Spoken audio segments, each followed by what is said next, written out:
Talkie. This was Gray's favorite one in the docuseries. He said it was his favorite guy. Tiki Talkie was his man, y'all. So here we go. Here's the rage quitting, and we're gonna have fun because they going in on old Piers today. Here we go.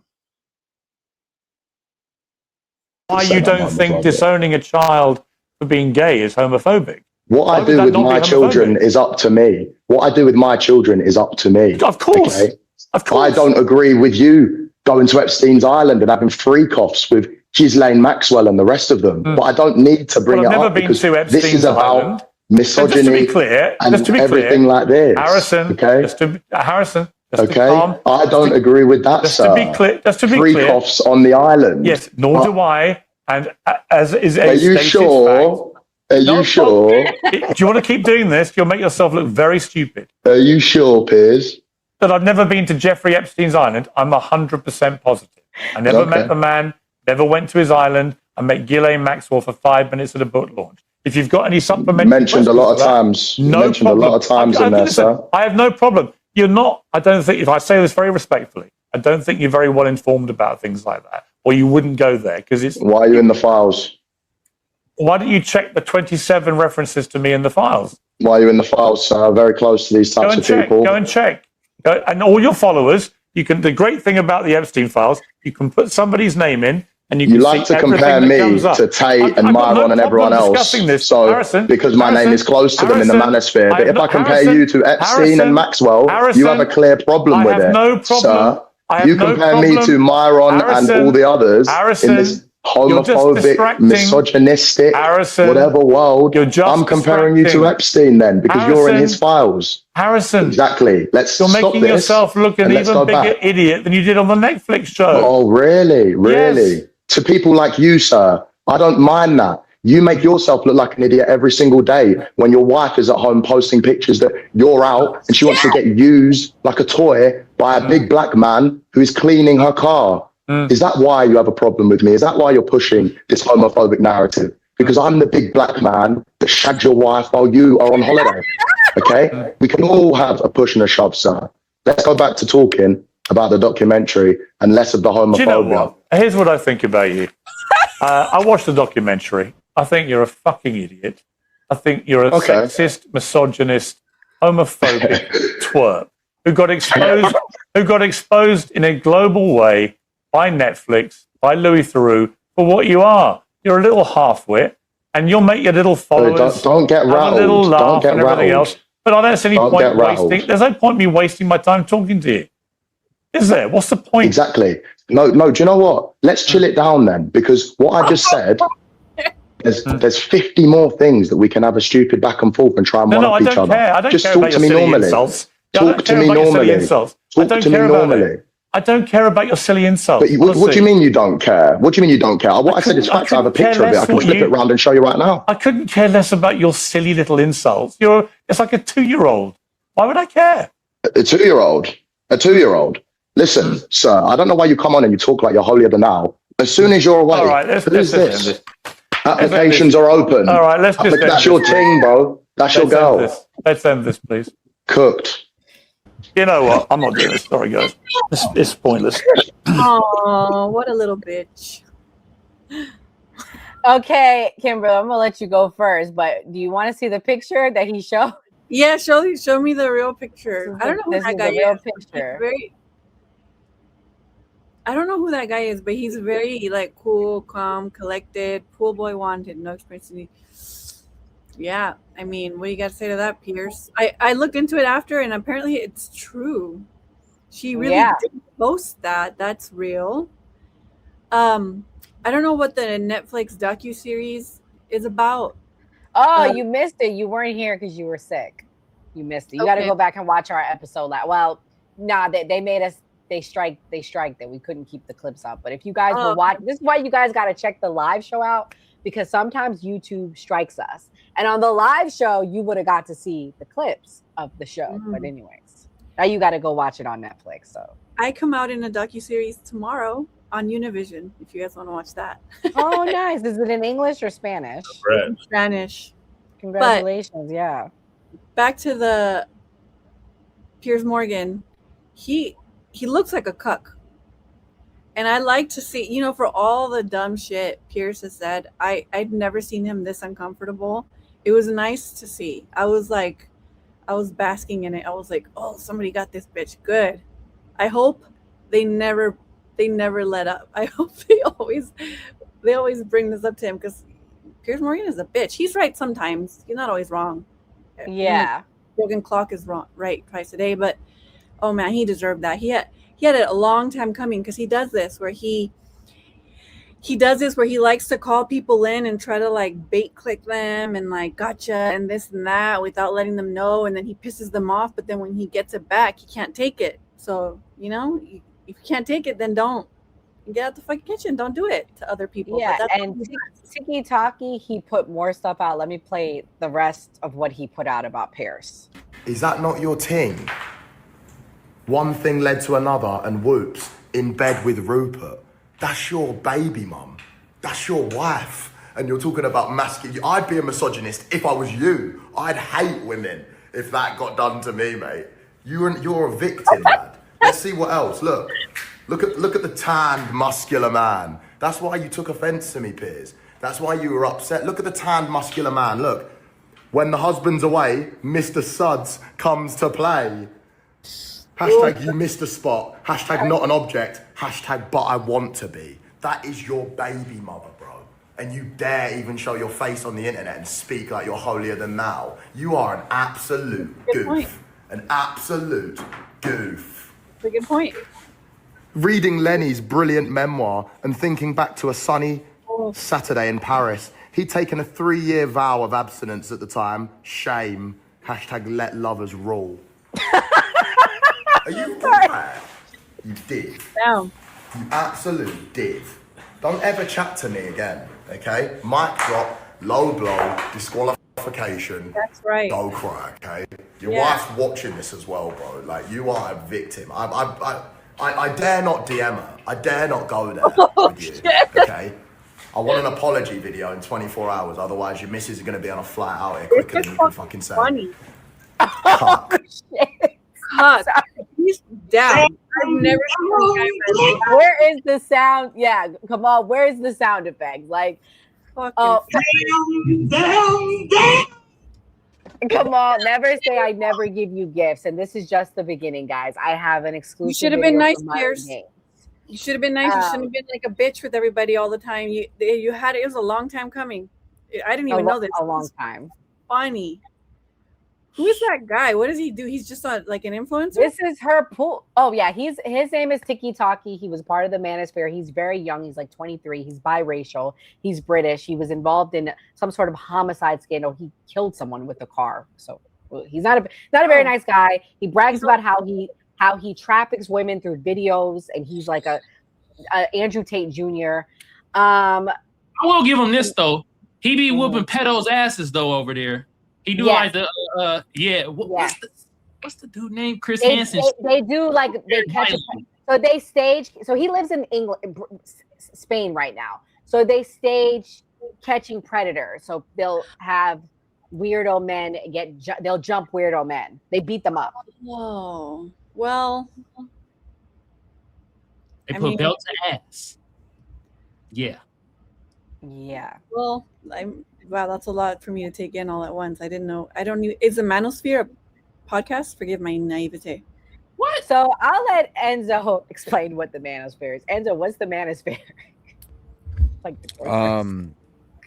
gay men who try to sexualize women, who think that by picking up as much women as possible and trafficking them online, by being quote unquote OnlyFans model managers, makes them hard, and that they know better, and they sell courses to show you how to become rich, but they're really just broke and just flaunting what they have, and that's all they have, and they lease their cars and lie to people. So it's just like a movement, like the Andrew Tate movement. Yes, it's Andrew Tate. That's basically what it is. Okay, correct. just not okay. I thought it was. They're all just losers. Because he kept saying, well, I mean, yeah, because he kept saying the Manosphere. It sounded like he was referring to something specific, but it's more like like it's that whole community, the Andrews, Myrons, whatever the fuck that thing was that's on the screen. Tiki-talkie. We're gonna play. I'm gonna play Casper next. But this was Myron. Myron was supposed to be on it like literally 5 minutes before, and this is what he had to say. And this is, I don't know if you know Myron, Kim, but here you go. A interview with Piers Morgan. It was supposed to be me, Piers, and Tiki-talkie, HS. But what happened was, as I was sitting there waiting in the fucking Zoom lobby, right? We're supposed to go at 2:00 Eastern. He gets into this exchange with HS.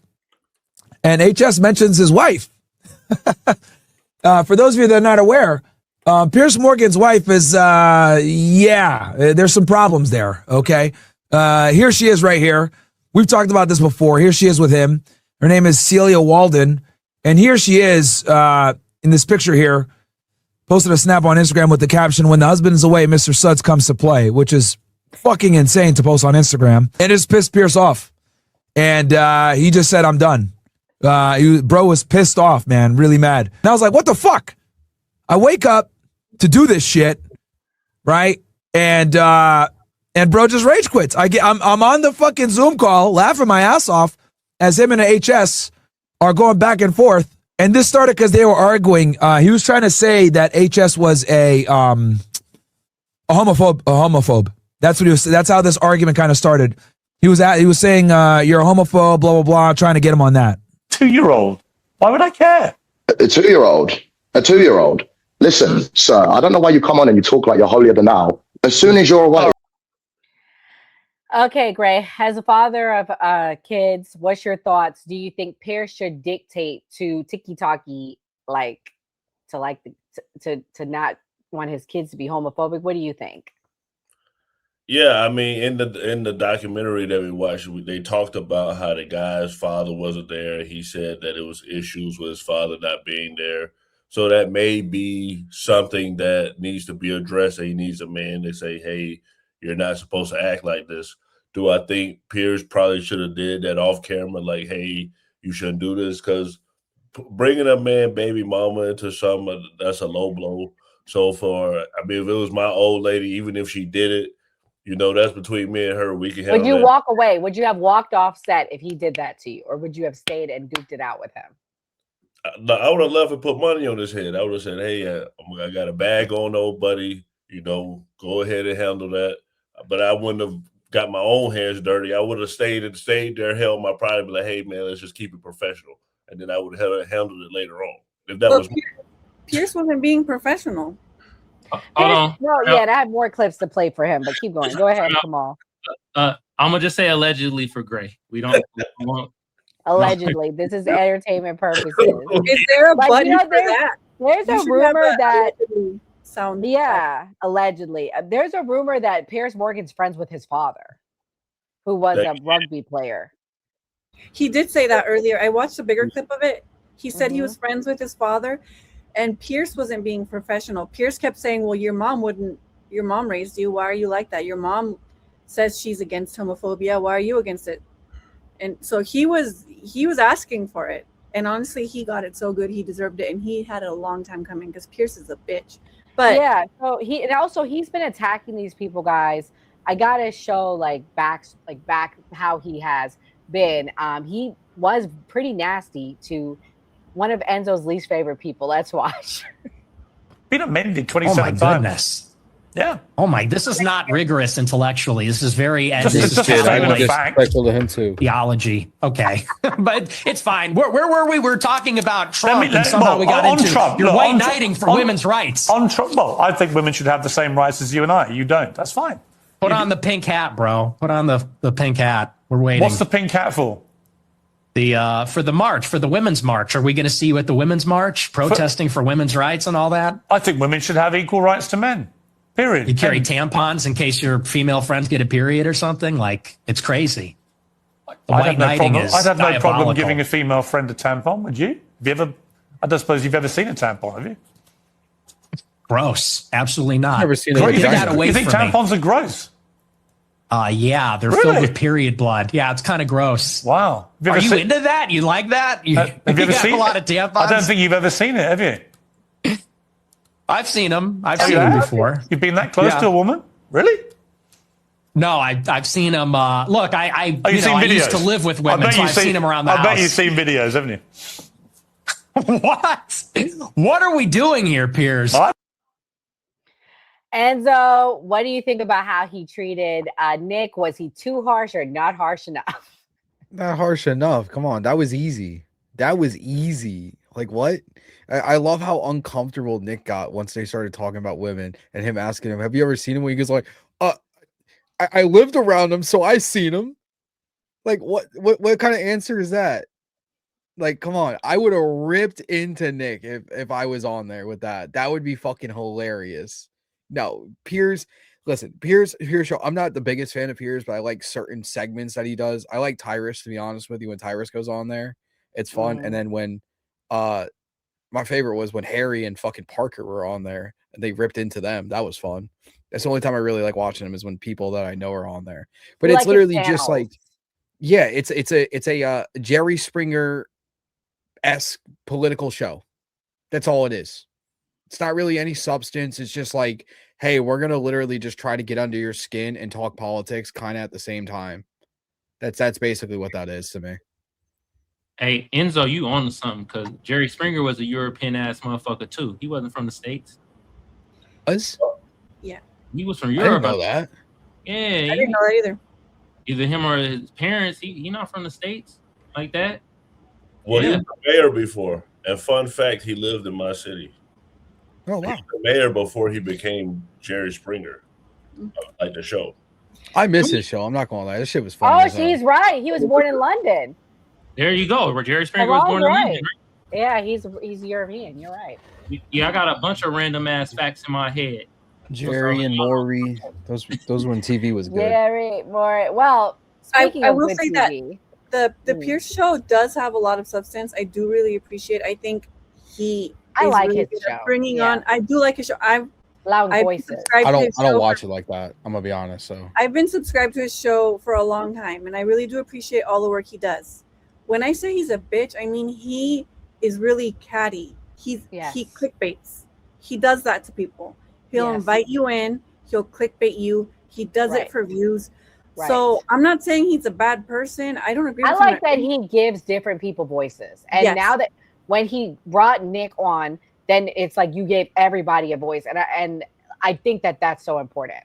I think it's important too, because I'm like a free speech absolutist, 100%. So I agree with him a lot. I can appreciate a lot of the things that he says, but I will say he did deserve it. It's been a long time coming, because he does this where he calls people in and he tries to like get them right without warning, and he does it for views, which it works. He has a lot of viewers, but I mean I didn't know that. This is what he did to Clavicle, the looks maxing guy. He totally tried to embarrass him. Yeah, I didn't know that about his wife. Don't throw stones when you live in a glass house. For sure. Yes. Get your affairs It together. sounds a bit misogynist. Yes. Can't you give women a bit more of a break? I mean, to study them in such extraordinarily pedantic detail, overanalyzing every inch of their aesthetics, and if they don't reach your high levels of maxing, then they must be rubbished. Give women a break. I mean, women won't even look at a man who's under 6 foot as a human in a lot of cases. Like, what are we talking about? They are the most fucking brutal gender, and this is the most brutal dating market that we've ever been in. So for you to sit here and tell me that I'm being too mean or I'm not being gentlemanly, it's just a little bit silly. We just have to look on the other side of the aisle to see what's going on, and I think you'll find me pretty justified. If your theory is right that transmaxing is the only route to happiness, how is Donald Trump the most powerful and successful person in the world? Well, because he's very tall, he's got a good phenotype. A lot of the looks features of Donald Trump, like his facial width to height ratio, are favorable, and there's a lot of traits that are sort of universal in presidential campaigns, or presidential candidates rather, like that of their height. You really never see short presidential candidates do well. So this is still all about aesthetics, right? He still fits within the categories that I'm talking about. So your position is that Donald Trump is a looks maxing example and Sydney Sweeney is not. First of all, I just said that Donald Trump has a lot of the traits that make someone do well in a presidential campaign. Well, but you were actually. But you asked why he's the most about his looks. You see Piers. Well, you just asked why he's the most talking in powerful circles. person in the world, and I'm simply telling you it's because he's 6'3". That's why I say they're gay. He's got a super wide facial width to height ratio, and these are things that have been researched. I'm not saying anything's wrong with it. There's nothing wrong with being gay. You'll never hear that come out of my mouth. I love that. I'm just listen. You be gay, do your thing. That's what you want to do. That's who you love. That's fine. Do your thing. I've always been like that. Love that. Well, we'll move on. That was the looks maxing, all of that. This is the final topic of the night. So while we're on the Manosphere,